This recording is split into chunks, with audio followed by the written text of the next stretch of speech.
Reading.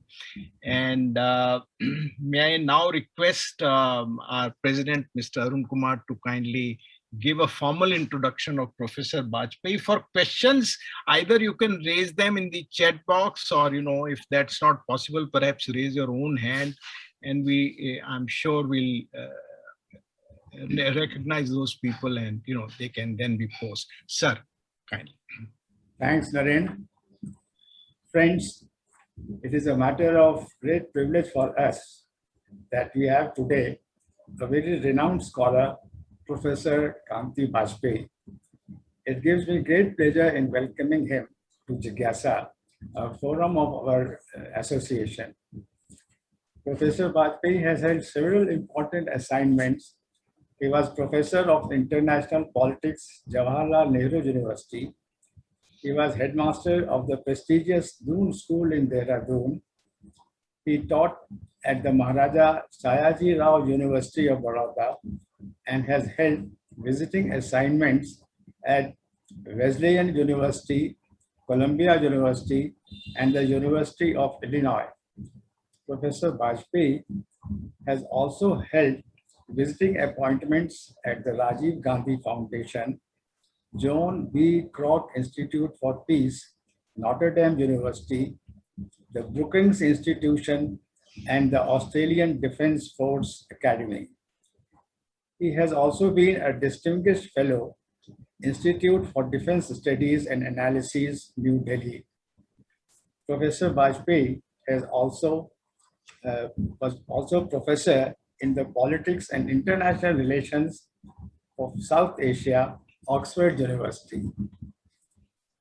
Professor Bajpai has authored and edited several books. Some of the important works are India in the World, Trials of the Republic, Roots of Terrorism. His another book, China and India, Rising Peacefully Together. I think that just come out. He writes a regular column for the Times of India. Presently, Professor Bajpai is Director, Center on Asia and Globalization, and Wilmer Professor of Asian Studies, National University of Singapore. He's an expert on international security and India-China relations. Today, Professor Bajpai will be talking to us on India versus China, why they are not friends.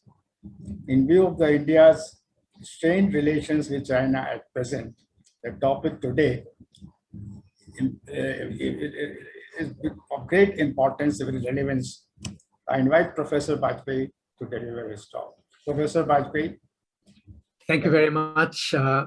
Thank you, Mr. Arun Kumar, for those very kind words and for a quick overview of my career, which is a little bit of a background and context for how I came to this topic, I think.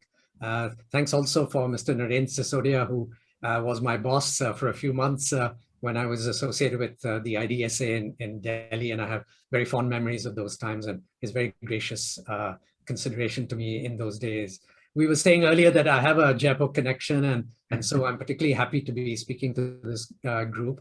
I also have, by the way, that extends to my sister who went to Maharani Gayatri Devi school in Jaipur and finished from there. So an even closer connection in my immediate family. I also have a connection, I hope, to many of you who are from the civil service, as I come from a civil service family. My father was in the first batch of the Indian Foreign Service in 1948. And my uncle, who was also ambassador in China, K.S. Bajpai, who passed away sadly last year, was also a diplomat. My grandfather, Girja Shankar Bajpai, who will figure very briefly in some remarks I'm going to make this afternoon, was the first Secretary General of the Foreign Service under Jawaharlal Nehru, and then died as Governor of Bombay State in 1954. And his younger brother was a diplomat as well. They were ICS officers. So my brother, Shyam Bajpai, was an IAS officer of the MP cadre as well. So I'm deeply kind of immersed in the civil service. and it's a culture that I revere, and so I'm particularly happy to be speaking to this group. What I thought I'd do in the 35-40 minutes I have, and I'll try and keep it as compressed as possible so that we can really have a discussion and I can answer questions. The book, as Mr. Sisodia said, is relatively short. It's about 75,000 words, and it was written at great speed. It was written in 3 months last year, between July and November. And it came to me really because I'm a bit of a lazy chap. Came to me as an invitation from Juggernaut Books based in Delhi, who thought that in light of the events of last summer between India and China in Ladakh, there was place for a book of exactly the type that Mr. Sisodia very kindly described, which is a book that would be accessible to interested lay people, the general reader. Of course, as an academic, I couldn't resist putting in footnotes and trying to be quite systematic. I wish in retrospect I'd listened to my publisher a bit more, because they have a very good sense of how to make it attractive and accessible to ordinary people.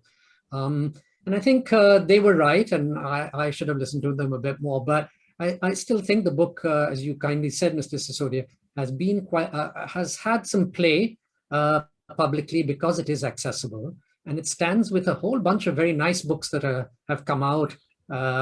You know, I'm thinking of Zorawar Daulat Singh's book on that came out before mine. Also, Anant Krishnan's book. Anant was the correspondent in Beijing for many years from the Hindu newspaper, and I know Mr. Vijay Gokhale has just published a very fine book on how China negotiates with India, and at least 2 more very well-known Indian diplomats who will be publishing books on China. I won't name them because I don't think it's fair for me to name them at this point, but I think those will be blockbuster books as well, like Mr. Gokhale's. So again, thank you very much. And just wanted to sketch in the context within which this book was written, what it aimed to do. It's a completely synthetic book. I mean, in the sense that I haven't gone to the archives. I didn't conduct interviews. I thought I would interview my uncle, but he passed away sadly during the writing of this book. He was there during the early years of the Deng Xiaoping era as ambassador in Beijing. But anyway, I draw on a lot of work that's already out there with the objective of trying to pull together for the reader, I hope, the best of what's there to make 4 broad points in the work. And I describe these in terms of 4 Ps, just to make it easier for people to get a hold of what I see as kind of the essence of the book. There are other issues I've left out: the river water problem with China, economic and trade issues, which are important. India and China's sort of competition or relationships in third regions, such as the region I'm in at the moment, Southeast Asia or Central Asia or the Gulf or Africa. I argue essentially that, without trying to be dismissive, that those the competition or the issues there tend to be more cause than more effect than cause. So they're not fundamental to. Take an example, Pakistan. That's one of the areas I leave out, and some people have commented on it. But I see the Pakistan's kind of placement between India and China as more a consequence of the competition between India and China rather than a fundamental cause of it. Although in time it has become, as it were, one of the causes as well. But anyway, when you're writing a book of this size, you have to keep it tight in order to try and focus on some issues that you consider the most important. And I describe those in terms of 4 Ps. So first of all, mutual perceptions. Secondly, territorial perimeters. Thirdly, strategic partnerships, that is, partnerships with the other big powers in the system, which is primarily the Soviet Union back in the day, now Russia, and of course the United States. And the last P is comprehensive national power. How do the two stack up in terms of their power? And I'll just begin by sharing broad sort of theses or arguments in each of these 4 Ps. So on mutual perceptions, the book goes back to ancient times, to really when Buddhism came to China. By the way, it came, first of all, as far as we know, from Central Asia, not directly from India. But anyway, I mean, from Buddhist times to the present, what I argue in this chapter, it's the subtitle of the chapter, is really what you see is a movement over a long, long period of time.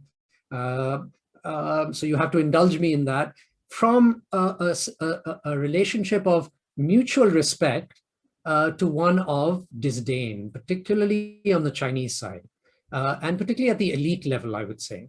So we went from a twinkly-eyed, good view of each other to one of mutual disdain, and I would say particularly accentuated in China, looking down on India increasingly, sadly. The second chapter, which is in a sense the biggest chapter, and of course has to be there, covers really the perimeter issues, which is the borderlands themselves, and then of course Tibet also, because we really can't talk about the borderland issues without the Tibet issue. They're so keenly interlocked. And what I showed there is really a movement from beginning in about 1949 or so, an attempt to cooperate for about 5 or 6 years and maybe a bit longer. So we moved the two countries from trying to cooperate over the border, over Tibet, over our military forces in the borderlands, to increasingly a conflictual posture, which culminated in one cycle from 1949 to 1962, in, of course, the War of 1962, from October to November 1962.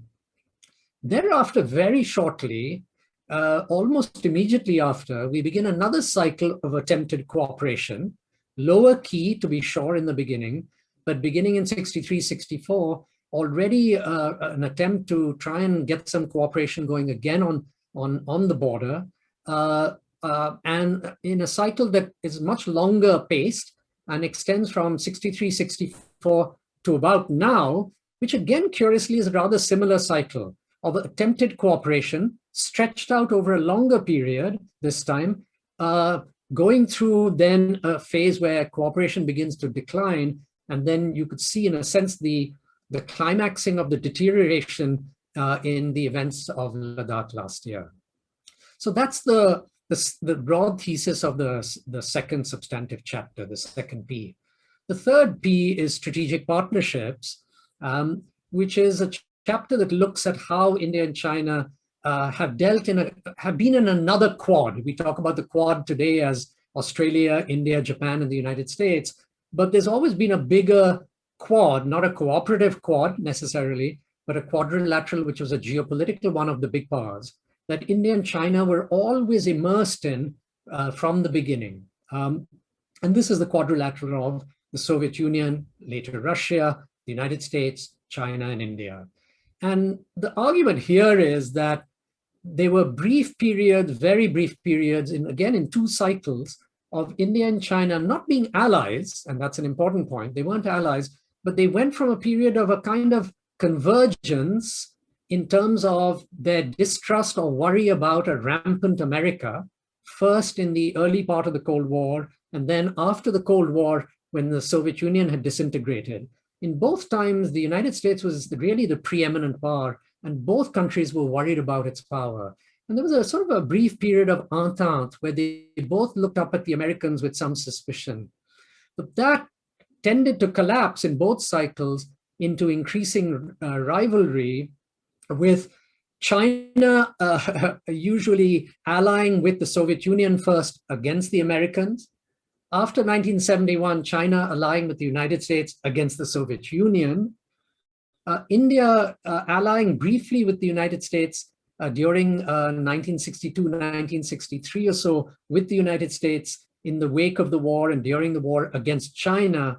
And then India increasingly allied. I'm using the word ally in a loose sense, but in at least in strategic partnership with the Soviet Union thereafter, especially after 1971 against China. And the pattern here is India, despite its non-alignment, partnering strategically with either the United States or the Soviet Union against China, and China allying with the United States or with the Soviet Union against those two powers, but not against India. Primarily because China felt it had enough of its own power to deal with India, but it needed these other two powers to offset But at any rate, the larger point in this chapter is that this dynamic between the four tended to introduce another element of suspicion and doubt and mistrust. And so on top of the problems of perceptions, the problems that divided them over perimeters, there was also the problem that they were never on the same side against another great power. They were always on opposing sides of partnerships. And that has continued. I mean, the one exception to that was, of course, World War II, when India, as part of the British Empire, fought alongside the Americans, the Kuomintang, against Japan, that is British Indian troops. And so that's the one time that, of course, they were, in a sense, strategic partners, but never with communist China. And the last chapter is a chapter on three elements of power: economic power, military power, and soft power. And the broad thesis in this chapter is that, you know, especially after about 1960, but certainly by 1980, the power gap became bigger and bigger between the two sides. So we went from rough parity to a position of growing asymmetry with China. And the effect on India-China relations has been several, but the most important has been, I suggest, that China, from a position of increasing strength, does not see the need to accommodate India. And it tells itself, well, I'm so powerful, why should I accommodate the Indians? Whereas India, from a position of growing weakness, finds itself unable to make concessionary moves beyond a point, because it fears that any concessions will be seen by the Chinese as a strategic surrender. And of course, no government in Delhi, in relation to its own population, wants to be seen to be perhaps conceding something to China. So, you know, here's a fourth point at which, a fourth factor, which makes it difficult for them to be friends. The subtitle of the book, as you know, is Why They Can't Be Friends. So in a broad sense, that is the argument of the book. Now, I could say a little bit more. I think in various different settings, I've emphasized different elements of the book. I think that perhaps I'll spend a little bit of time mostly in my remarks on perceptions, and then on the border issue, and then perhaps by then my time will have run out, and I will deal with the issue of strategic partnerships and power, which perhaps is somewhat better known to most of us as we follow daily affairs and breaking news. Of course, I'm happy to take questions on those issues and to say more on that. So I think one of the things I enjoyed doing in the book is charting the mutual perceptions going back into ancient history and then running the movie forward, as it were, to the present period. And one of the reasons we put this perceptions chapter at the beginning of the book is that I think both sides, when they look at each other, we're curious about each other and how the other looks at us, but we don't have a very good sense of it. And I myself didn't. And so I thought, you know, from whatever data I could pull together, and of course there's much more data than I could pull together, I tried to present a picture of perceptions. And I think these are very important because perceptions are not true or untrue necessarily, but they have a powerful conditioning effect. They provide frames through which we tend to look at the other side. And whether they're true or not, it's not easy to push them away and to look at each other very cool-headedly, I think. And so I do pay attention to it and draw on various data. So I just thought I'll begin there to say a few things about why there seems to be a disjuncture or a divide at this perceptions level. I think I began with a kind of three worldviews that both sides have. That's not exhaustive. There may be other worldviews, but it struck me that three worldviews on both sides, neither of them has a very soft-eyed view of the other or very good kind of perception of the other. So let me just rehearse them and as a point of kind of departure, might be interesting to you. So on the Indian side, I think we can see, first of all, that there is the kind of mandala view of relationships. That's one great worldview. And in that, very briefly, your neighbors are never your friends. Your neighbors are your friends, but your neighbor from Kautilya, we know, and other works in classical Indian thinking, is that your neighbor is your enemy, someone you should worry about. From this perspective, China structurally as a neighbor really cannot be very close to India. We must always look at China with some degree of suspicion and doubt. And it's China's neighbors that might be possible allies and friends. And so I'll come to that a bit later if people are interested in how far the mandala theory can take us in describing who our friends might be. But at any rate, the base is that if you subscribe to this worldview, then China can probably never quite ever be a friend of India, very close. A second Indian worldview, which is the softer side view, I think, is really a view that a cosmopolitan view that India has. In the modern period, I trace it back to Gandhi and Tagore the most. And they were nationalists insofar as they want to emancipate India and Indians from empire and from British rule, but they were always suspicious of nationalism as a force beyond that, thinking that nationalism was a kind of politics that constrained people's choices, that didn't allow for the full blossoming of the spirit and of morality and so on. And so they worried about it, and they thought that, being embedded in a more cosmopolitan world, having links across national boundaries that transcended, certainly jingoism, but even a certain kind of conventional nationalism was the way to really think about life for India and India's relationships with others. And China there appeared as another fellow Asian country, a great civilization like India, that had links with India. And particularly in Tagore, of course, he built China Bhavan and invited Chinese scholars and other scholars of China and India. He really thought there could be a kind of intellectual, cultural partnership with China. Excuse me. So this is the view that has the softest, I think, consideration of China in India. The third view I'll ascribe to two figures, one to Nehru and one to Golwalkar, the Sarchalak of the second one of the RSS. Both share one point of view, which is that India is a great power and should be a great power. I think their view of what a great power should be was slightly different. So in Nehru, I think, he wants to avoid being a conventional great power. India was a great power as a civilizational power, but as a bridging power.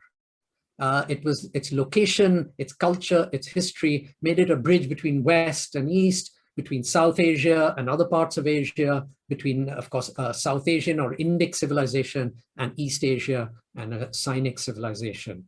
But still, he did see India as a great power, and Nehru is complex because he has so many different views at different times, but he always was aware that as two great powers, China and India had their tension points. It wasn't all going to be very easy. And this, idea that we have that Chacha Nehru was kind of slightly deluded about China. I mean, there's enough there to show that he had his very great worries about China also at this level of two great powers sharing a land boundary, being in the same continent. Golwalkar takes a more conventional view, is suspicious of China, worries about it, and thinks that, unless India really builds itself up as a conventional great power, including builds itself up internally as a cohesive society, it won't be able to deal with China. But they both share this view that India is a great power and China is some kind of a rival, frankly. So again, I mean, we may think Nehru was soft on China, but he was very aware from time to time that China was also a rival. Now, if you come to the Chinese side, there are three worldviews here. These might be interesting to you, particularly if you're not immersed in Chinese studies. The first is this Tianxia view. Tianxia means all under heaven. China as all under heaven, and the emperor is the son of heaven, who mediates between heaven and his people. In real political terms, geopolitical terms, this translates into the tributary system. I mean, not exactly, but let me put it that way. And the tributary system was China at the center of certainly the known world for them at that time, which was Asia. And its neighbors, of course, were then all tributary states. China gave, generally, it's felt, from those who've done the history, more to its tributaries than it ever received in terms of allowing them to access China's markets, conferring legitimacy on their rulers, sometimes intervening in their affairs on behalf of this ruler or that when it was appealed to. But whatever view we take, from this point of view, China sees itself as really kind of the hegemon, maybe a benign hegemon, but it sees itself as the center of Asia, if not of the world eventually. And there India appears as what? At best, a junior partner. A country on the periphery, Western periphery for China, the biggest of its neighbors. So perhaps it needs a better handling than the really small states, the Laoses or the Cambodias, but still at best a junior kind of partner of China, a tributary state.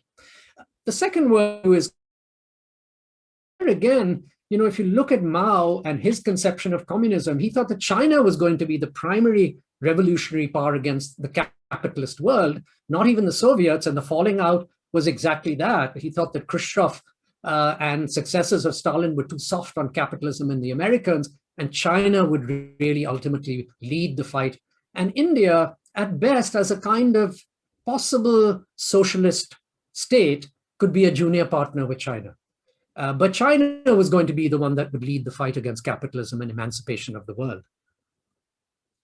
So again, this is a picture where India comes in the second rank. It is not an equal of China. And the third is that, China also has its own great power view, which perhaps today is its central view of itself. And there, India at best, in some of the statements you'll see from China, perhaps, for instance, when it has, signed on to joint statements with India, or very tepidly endorsed India's greater role in the UN, it has said, oh, India is a very important power.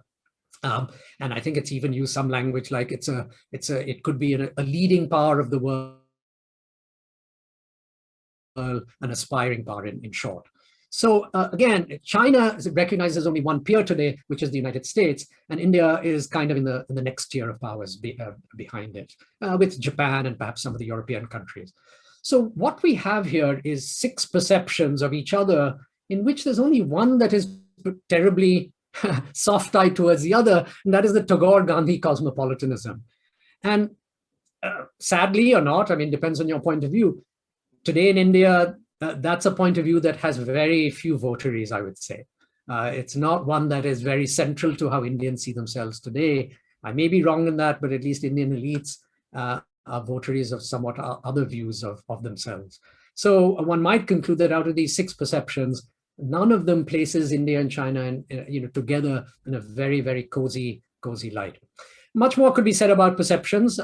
If you go to the more modern period, contemporary period, various surveys and more kind of episodic readings of points of view show that there's ignorance mixed with jingoism, mixed with racism on the social media. There's plenty of very diminutive kinds of language on both sides. On the Chinese side, there are issues about color, about how India is a chaotic country, its democracy is a sham, it can't run its own affairs, it can't stand on its own, etc. In India, of course, we have our own prejudices about people who look physically Chinese or East Asian, or as we say, Mongoloid, and we equally lampoon some of their food and their habits and so on and so forth. But a crucial episode was actually in the late 19th century, early 20th, when Chinese intellectuals who were looking at the collapse of China into almost colonial domination.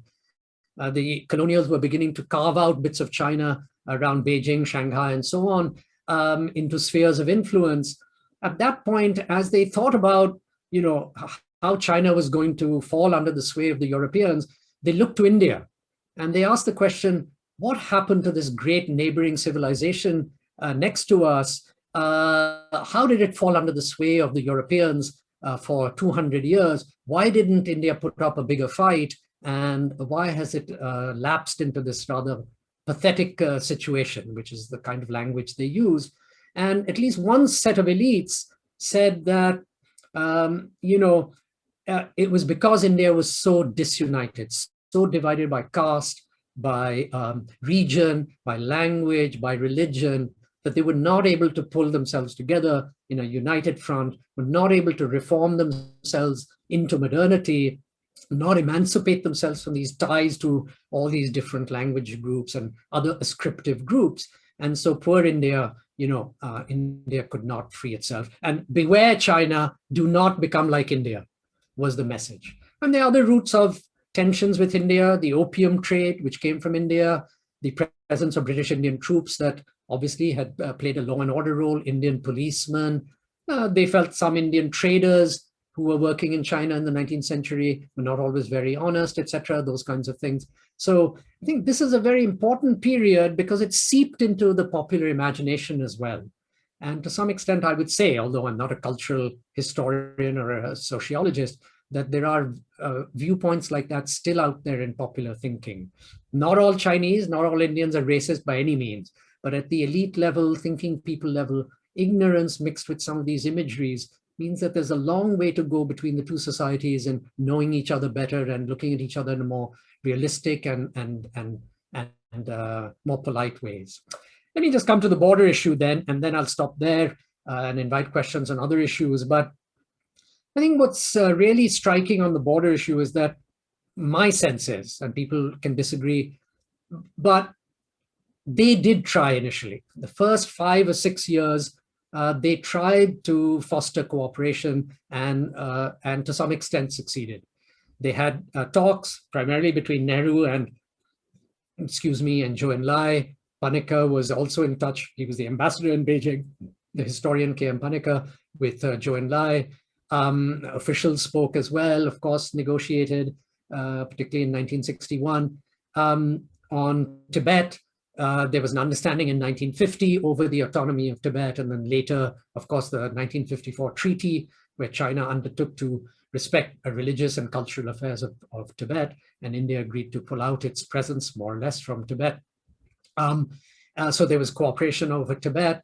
There was also, right up to about 1958, 59, and even some beyond, what we would today call confidence-building measures, an attempt to regulate the role of their armed forces up there in the Himalayas on both sides, such that a conflict outright conflict didn't occur.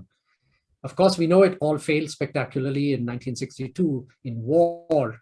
But I would just say about the war that actually, while it's portrayed as a 1-month-long war, the actual fighting was only 11 days long.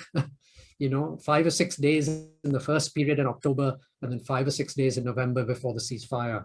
Given the enormous size of the two military forces, any death is regrettable, of course, but casualties were relatively low on both sides.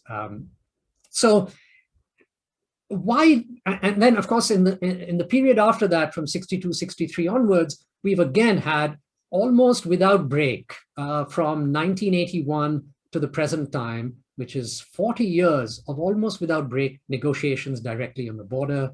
We've had a continuing kind of, I wouldn't say negotiations over Tibet, but an acceptance by India of Tibet's, more and more kind of its imbrication, its location within China proper, and on the Chinese side, an acceptance that India has kind of signed off on Tibet.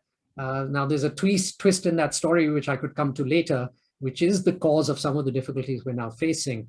And on the military side, confidence building measures, right up to quite recently, seem to be rather effective. So the question really is, despite all of this, then, why did we not get an agreement? The Chinese kind of came up with this idea of a swap, wherein their claims in the eastern sector, in what was called Nifa or Arunachal Pradesh, they would more or less give up that for their claims in Ladakh. So why didn't we solve the problem? And I think, one answer is a bit of a tautological answer. It's a circular argument, but it's an answer that there hasn't been trust on both sides. So that's a tautology because, what it says is, if you don't trust, you can't cooperate. But the reverse is also true. If you haven't cooperated, then you're not likely to trust the other side. So tautologies are not great, but they do, if you pursue them, they can lead you to kind of unpacking things and thinking about why you're thinking tautologically. And so I wanted to share with you how I tried, not in the book, but since I've written the book, somewhat more to unpack this tautology. And my answer is something like this. And I'm just looking for how I did it quite nicely here on my slide, which you can't see. Well, I can't find it, but I have it in my mind more or less. The first thing I think about why the two sides have not trusted each other comes in chapter 3 on the partnerships, which is we've never been on the same side strategically against a common enemy. So I've mentioned that earlier. And what that means is that, the high commands, the military high commands, the political high commands of the two countries, their leaderships, and of course their civil servants at the highest levels, have never really been intimately involved in military planning, strategic planning, diplomatic planning together against a common foe. When you do that, personalities, processes, institutions, they enmesh. You get to know each other. You build what we today would call social capital together. And I would suggest that that never happened because we never had a common enemy together. We never had that intimate, strategic interlocking of our decision-making elites. So that's one reason. When conflict came, we didn't have that social capital to fall back on together. The second is that, very broadly over huge historical periods of time, you can see that the two capitals, Beijing and Nanjing and the various Chinese capitals, and the capitals of our great empires in Delhi or sometimes further south or further west, they didn't have a great rich diplomatic history of dealing with each other. Pilgrims, yes, trade occurred, travelers and intellectuals and so on got to know each other. We met each other in third regions in Southeast Asia and East Asia and so on. But there's not a rich diplomatic history of sending ambassadors and so on and having people in each other's courts over a very long period of time, which also builds social capital and a rich diplomatic history. In a sense, the Himalayas or geography has kept these two civilizations and political centers apart. The third is that if you look at the period of the border between Nehru and Zhou Enlai, a very formative period, I would say that a lot of things kind of led to misunderstandings. And a lot of it related to things like cartography, the maps that the two were using, the kinds of statements they were making to each other when they met face to face, Mao and Nehru and Zhou Enlai in particular. And these related to, sometimes the fact that they weren't sure of their own claims. And if you look at Nehru, for instance, in the 1950s, sometimes he absolutely insisted that even Ladakh, our claims were very strong there. Other times in public, in parliament or otherwise, musingly, he would say, well, I'm not quite sure. It's not been that well delineated on the ground and we have to get more information. Sometimes he said, we will negotiate, but then other times he said, we will discuss but not negotiate. I'm happy to talk, but not actually negotiate over the border with China. He meets Zhou Enlai in 1954, and they have quite a cordial discussion. And then immediately after that, he writes a note saying, our maps must be immediately reissued because we have shown some areas, particularly in Ladakh, as being kind of not very clear. And we must indicate much more clearly that we have a complete ownership of that area. And India immediately issues new maps in 1954-55. On the Chinese side, they go through similar kinds of quite contradictory, bemusing statements. Sometimes Zhou Enlai tells Nehru, sorry, the maps we're referring to are Kuomintang maps, and we're not very sure of our claims. Sometimes he says that, NIFA, we can do a deal there. We're not sure. And if you respect our claims more or less in Ladakh, in Aksai Chin, then we will find a way. We don't like the word McMahon line, but we will find a way to do a deal there. And other times he says, no, I never said that. The McMahon line is absolutely unacceptable to us, and we do have claims in NIFA. And then, of course, they play with maps. Sometimes they use the Kuomintang maps, and other times they repudiate the Kuomintang Chiang Kai-shek regime maps. So, both sides, each might think that it has a problem, firming up its case, but to the other side, it looks like you're being duplicitous, saying one thing and doing another. So what might have been really a situation where they weren't very sure, and they were trying, after all, they've come out of, both of them are in a situation of a partition, post-partition.